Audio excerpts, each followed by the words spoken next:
PKT berbohong lagi selama konferensi pelacakan asal pandemi. Analisis, ketakutan akan akuntabilitas menurut NTD-TV. Pada tanggal 6 April Organisasi Kesehatan Dunia, WHO, mendesak Beijing untuk segera membagikan data tentang asal-usul pandemi ke seluruh dunia.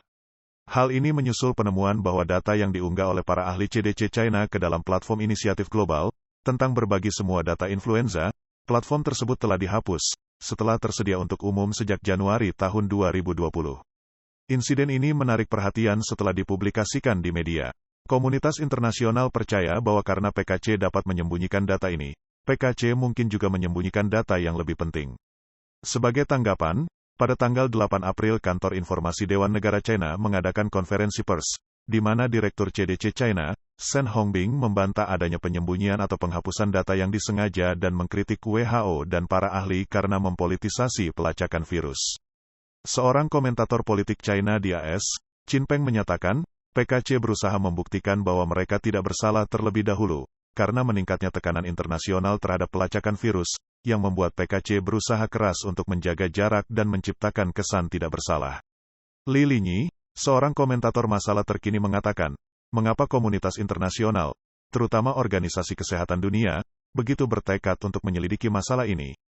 Itu karena mereka selalu mencurigai bahwa Partai Komunis China telah menyembunyikan epidemi, terutama asal-muasal virus tersebut. Jadi, insiden ini segera memicu sensitivitas di luar, dan mereka mempertanyakan apa yang sebenarnya terjadi dengan PKC. Qin Peng, yang telah menyelidiki kebenaran tentang epidemi COVID-19, mengungkapkan bahwa PKC telah menghapus data beberapa kali di masa lalu. Dia menyatakan bahwa penyangkalan yang dilakukan PKC saat ini tidak ada artinya. Misalnya, pada Maret tahun 2020, para ilmuwan China mengirimkan file bernama SRA ke basis data urutan internasional, tetapi kemudian meminta Institut Kesehatan Nasional AS untuk menghancurkan data terkait. Qin Peng juga menunjukkan beberapa tindakan meragukan yang dilakukan oleh PKC terkait asal-usul virus.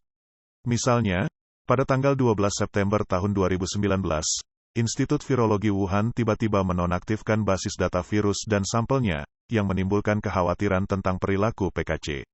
Sebelum menjadi tuan rumah pertandingan militer internasional pada bulan Oktober tahun 2019, Wuhan mengadakan latihan tentang cara menangani temuan virus corona.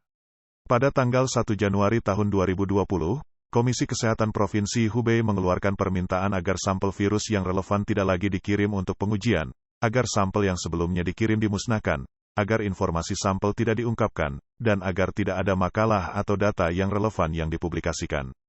Komisi Kesehatan PKC mengeluarkan surat edaran No.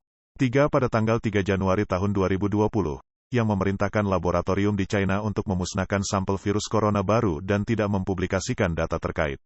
Laboratorium Pusat Klinis Kesehatan Masyarakat Shanghai mengungkapkan urutan genetik awal virus corona baru Wuhan kepada publik pada Januari tahun 2020, tetapi PKC menutup laboratorium tersebut keesokan harinya.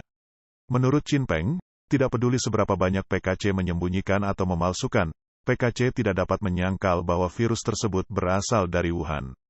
Li Linyi mengatakan, sudah 3 tahun sejak merebaknya epidemi.